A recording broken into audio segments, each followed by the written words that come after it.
And the Hawkeye, Jacob Warner, to square off on your right side. Versus Cameron Caffey from Michigan State. Cameron Caffey, Big Ten runner-up a year ago, falling to Aaron Brooks, net down at 184. And Schultz, TJ, talk about a guy that's made humongous improvements the last couple of years. He's right there amongst the head of the class. Well, the reason he is, and you know, I made this comment earlier, but Schultz is at the top because he hasn't been beaten by any of the other best wrestlers. He just keeps winning. He knows how to win, and he has made big improvements. Holds his position so well and scores at opportune times. Just keeps coming. That's it. The Eric Schultz, that's what I think about. He just keeps coming. And Eric was the only guy to take down Bo Nickel Bo's senior year. Remember that, Bo?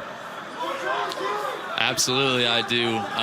You know, it was, like you said, he's a tough wrestler. I got taken down one time my senior year. It was Eric Schultz in the Nebraska duel, so hats off to him. I got to rematch him in the Big Tens as well, so I was lucky to share the mat with a guy who competes hard and is out there to score a lot of points. So, you know, excited to see him doing well this year.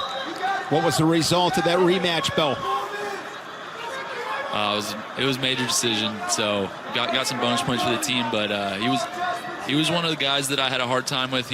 I mean, I look out at these guys, all four of them wrestling, I'm like, these guys are freaking huge. Like, I don't think I'm that big, but I don't know, maybe it looks different. So he's a strong kid, he's a tough wrestler, but yeah, you know, excited to see him doing well and get the chance to watch him compete. Schultz out of Tinley Park, Illinois, won the state title in 2016. Lost to Colin Moore in the Big Ten final last year. An NWCA first-team All-American selection.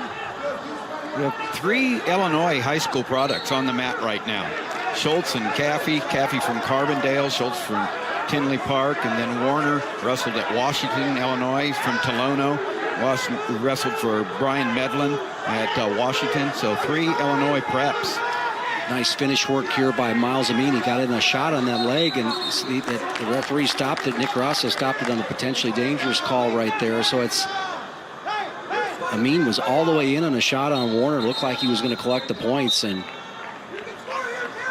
Warner was able to dive to the ankles and flex that knee out and get a potentially dangerous call.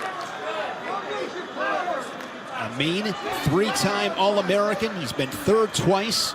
4th back in 2017. And you don't take down Warner very many times with that lead leg. I mean, he does a nice job of it doesn't put too much weight on it. And if you attack it below the knee, he seems to have good flexibility right there. I think he's a tough rider, so he can win tight matches that way. And I think this coaching staff's been on him to be a little bit tougher in the ties.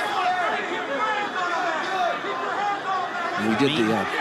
2-time Big Ten runner-up, both those losses to Mark Hall of Penn State. Inside of 20 seconds there with Warner and Amine here late in this first period. Schultz and Caffey. It's a good period. Scoreless. Yeah, it's a good period, Shane, for Warner here, just not to give up that early takedown on that low shot, going 0-0 and turning this into more of a mat affair. I think you're right on there, Jim, because I think the key to Warner is being there at the end. Yeah, and it just... Again, he does a really good job of Amine likes to attack that right leg, and you saw where Amine was able to do that in the Michigan State duel. He took down Caffey like 5 or 6 times in that same technique. And it's just a clinic. But Warner is really tough to score on that lead leg, and you actually got to work to get to the back leg a little bit more on the finish. So. You can see things on film, guys, and sometimes you can't really recreate that in the practice room. You just got to keep an open mind out there as to what you do, how do you need to adjust. Warner, 3-time Illinois state champion. In the Hawkeye singlet, a 2-time All-American, was 7th as a redshirt freshman, earning first-team All-American honors in 2020. He's been 3rd at the Big Ten championships in each of the past 2 years. Quickly works to his feet. Amine stays right with him, and as I say that, Warner skips away and escapes 1-0. Again, good sequence for Warner to stay in this match. You see how he waves that right leg out, circles with that forward. He doesn't put a lot of weight on it. This is on the left-hand side. You got to watch out for Caffey's explosion, and Schultz did a nice job. So Schultz not only got the escape, but he did a really good job of getting a stall warning call on Caffey. And with Cameron Caffey, 2019 Junior Greco World Team member, and in 2020 a U23 Greco World Champion. And you look at that Michigan State lineup, they got a handful of those guys that are really experienced and successful with Greco. But they're transferring those skills into collegiate wrestling.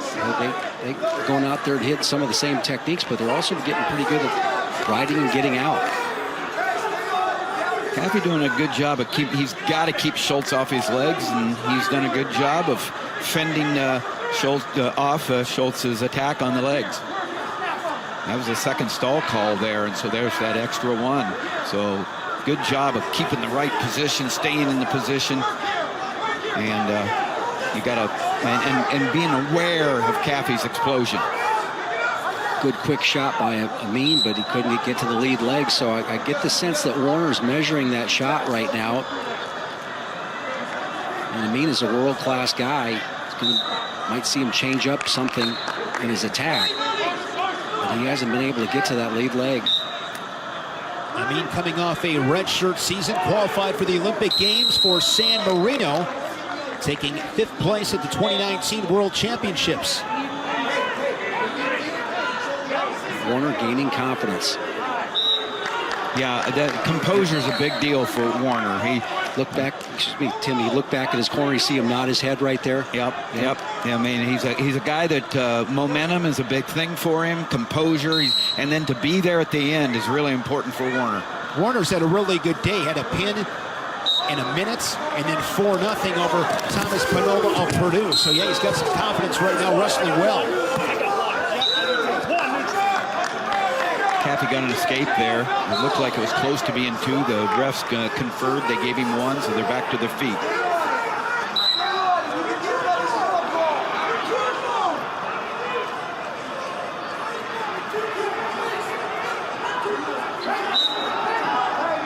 Good stand up there. Pod stand up, and he's done a nice job of following. He's got the far wrist locked up, and Amine came out of that, comes right to his feet. With the mat return with the leg hooked right there, buys a little time on the edge of the mat. 1 foot still in. Nope, they're going to stop the clock there. Schultz and Caffey in a 1-point match, 3rd period.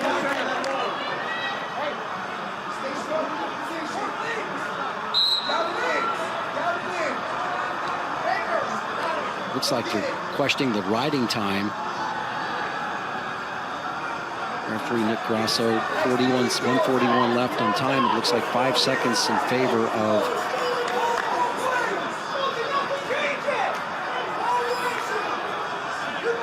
I think it's okay. Yeah. That might be a good sequence for Amine. We'll see what he does here to explode to get out. So he's been able to get to his feet, but he's not getting enough hip separation. Jumped the gun right there. I like that, though, Jim. I wish we saw more of that, quite frankly. You got a couple of those to give. Why not try to anticipate the whistle, get that edge? Yeah, you do have a couple of cautions to give. So you'd hate to start seeing matches decided on that if they change the rule to one freebie.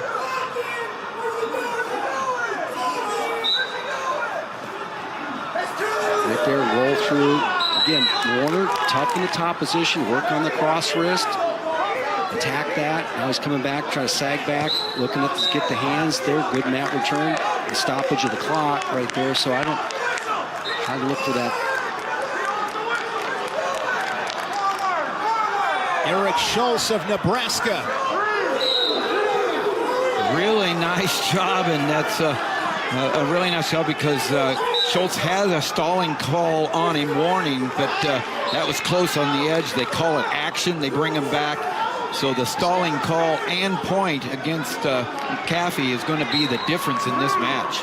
Eric Schultz will wrestle for a Big Ten title tomorrow at 197, a runner-up a year ago.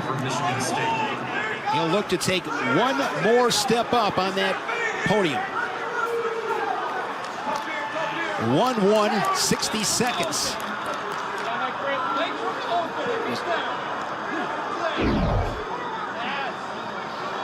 Hey, this stance and motion of Warner has given Amine a little bit of a fit here. He can't get to his shot. Motion, motion, motion! Here the coaches talking from the corner. They want their athletes to kind of move in the tie-up. Amine got a great test from Michael Beard in the quarters. 8-6 in sudden victory. Takedown wins, come on! But it was not easy for Amine.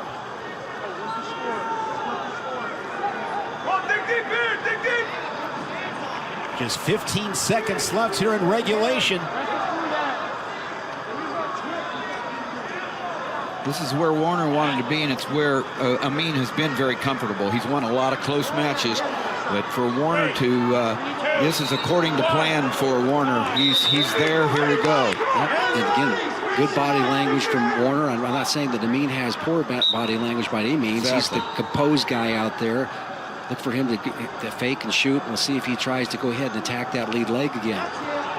Mentioned the accolades of Amine. Those were down at 174. Amine looking for the score. Boy, he did it. He did it. Boy, he knows how to pull them out. Yeah.